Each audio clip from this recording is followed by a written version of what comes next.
السلام علیکم ورحمۃ اللہ وبرکاتہ۔ الحمد للہ نحمده ونستعینه ونستغفره ونؤمن به ونتوکل علیہ ونعوذ باللہ من شرور انفسنا ومن سیئات اعمالنا من يهده الله فلا مضل له ومن يضلله فلا هادي له ونشهد أن لا إله إلا الله وحده لا شريك له ونشهد أن سيدنا وسندنا ومولانا محمدا عبده ورسوله وصلى الله تعالى عليه وعلى آله وأصحابه وأزواجه وذرياته وأهل بيته أجمعين، أما بعد فأعوذ بالله من الشيطان الرجيم، بسم الله الرحمن الرحيم.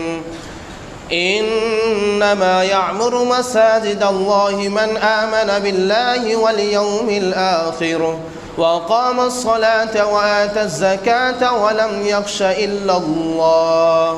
وقال الله تبارك وتعالى في القرآن المجيد: وأن المساجد لله فلا تدعوا مع الله أحدا.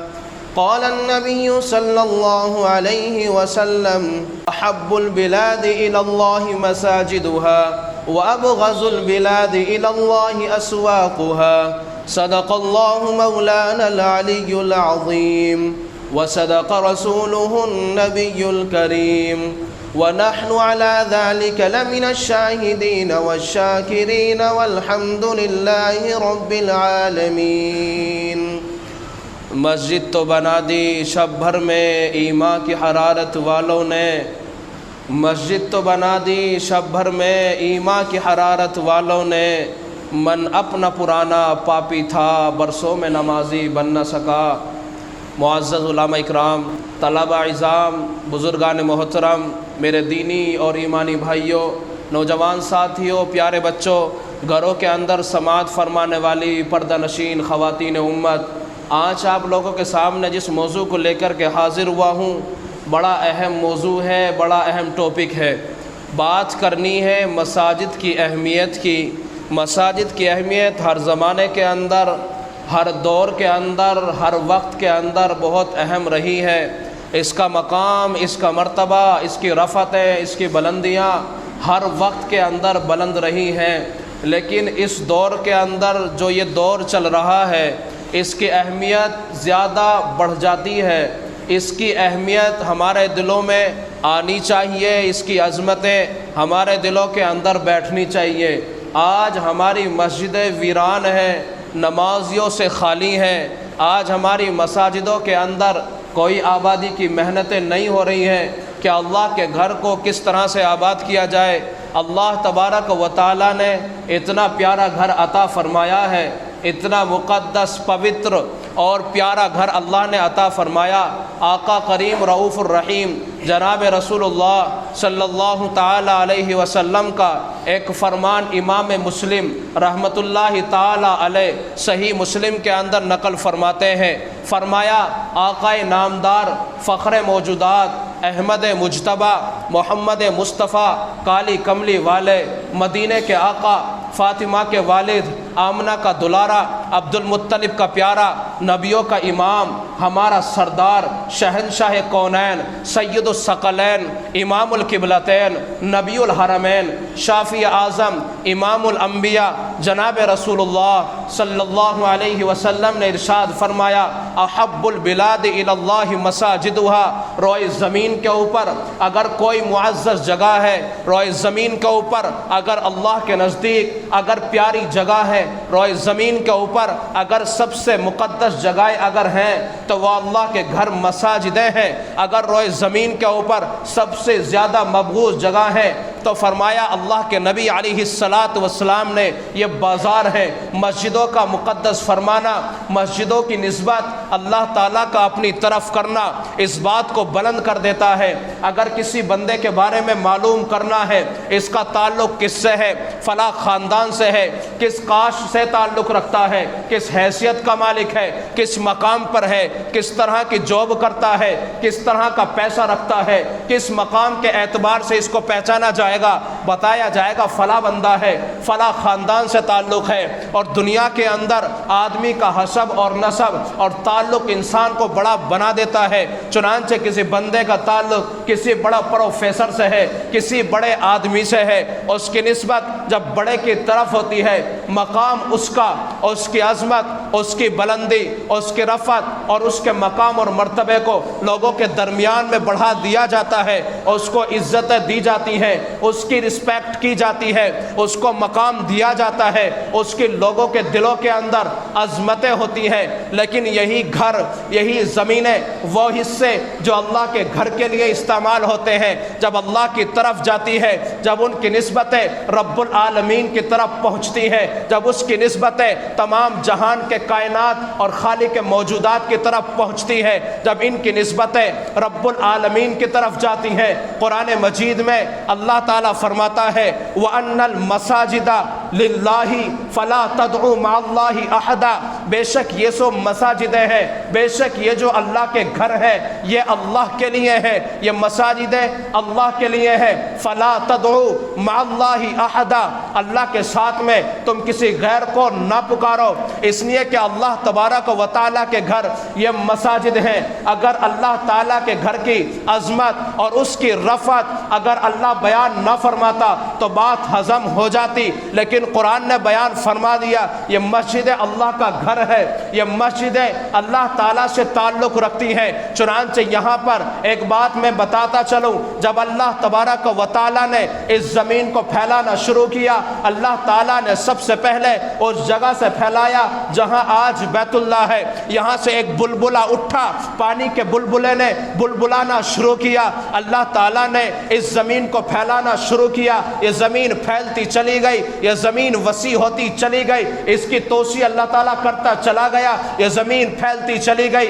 ابتدا کہاں سے ہے میں پوچھنا چاہتا ہوں، آپ بتائیں گے ابتدا اللہ تعالیٰ کے گھر سے ہے، اس لیے کہ اللہ تبارک و تعالیٰ نے روئے زمین کو جو پھیلانا شروع کیا، زمین کی جو توسیع فرمائی ہے وہ اپنے گھر بیت اللہ سے کی ہے۔ چنانچہ اللہ تبارک و تعالیٰ نے جب اپنے گھر کی جس جگہ پر بیت اللہ ہے جب زمین کو پھیلانا شروع کیا، پتہ اس بات سے چلا اللہ کے نزدیک جو بیت اللہ ہے بڑا مقام رکھتا ہے، ان سے جو متصل ہے، اس سے جو ملی ہوئی ہے، اس مقدس زمین سے جو ملی ہوئی ہے وہ اللہ تبارک و تعالیٰ کے گھر ہے۔ روایت میں آتا ہے اللہ تبارک و تعالیٰ جس دن کائنات کو ختم فرمانا چاہے گا، آسمان کو بے نور کر دے گا، ستارے سارے کے سارے جھڑ پڑیں گے، سورج بے نور ہو جائے گا، زمین کو ریزہ ریزہ کر دیا جائے گا، پہاڑوں کو روئی کے گالے کی طرح اڑا دیا جائے گا۔ اللہ تعالیٰ آسمان کے اندر دروازوں کو کھول دے گا، وَسُيِّرَتِ الْجِبَالُ فَكَانَتْ سَرَابًا،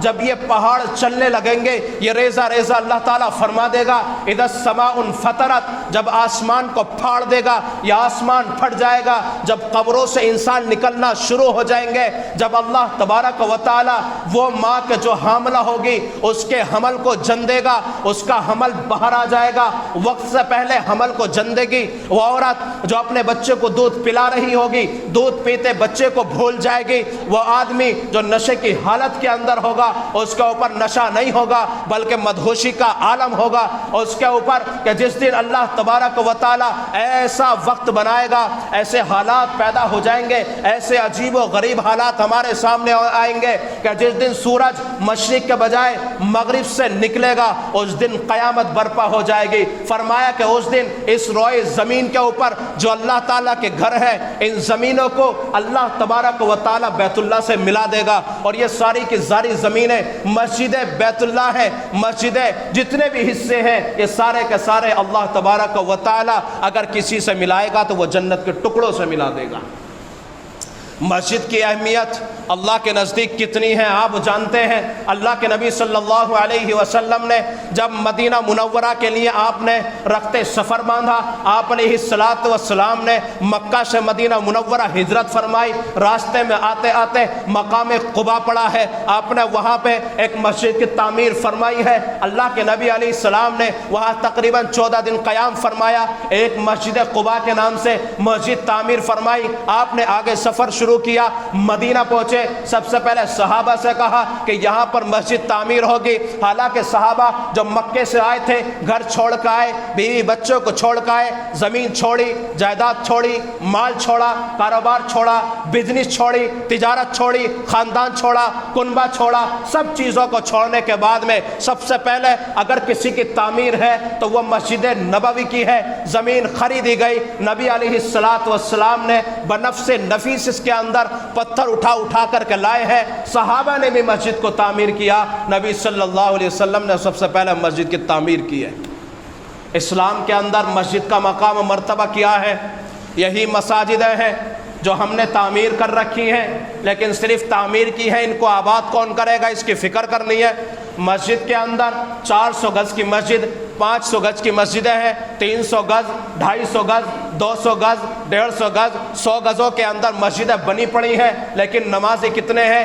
گنے اور چنے، 1 صف، 2 صف، زیادہ سے زیادہ 3 صف، 4 صف، اس سے زیادہ ہمارا لمٹ بڑھتی نہیں ہے، اس سے زیادہ لوگ آتے نہیں ہیں۔ میں پوچھنا چاہتا ہوں، یہی لوگ جو رمضان المبارک کے اندر تھے، کیا رمضان کے بعد چھٹیوں پہ کسی دوسرے ملک میں چلے گئے؟ نہیں، بلکہ یہیں رہتے ہیں، وہ آتے نہیں ہیں۔ لوگ کہتے ہیں ملک ہندوستان کے اندر ظلم ہو رہا ہے۔ میں پوچھنا چاہتا ہوں، ظلم کون کر رہا ہے؟ کیا حکومت کر رہی ہے؟ کیا دوسرے لوگ کر رہے ہیں؟ جواب آئے گا حکومت کر رہی ہے۔ میں جواب دینا چاہتا ہوں، حکومت نہیں کر رہی، یہ تمہارے ظلم کا خود کا وبال ہے۔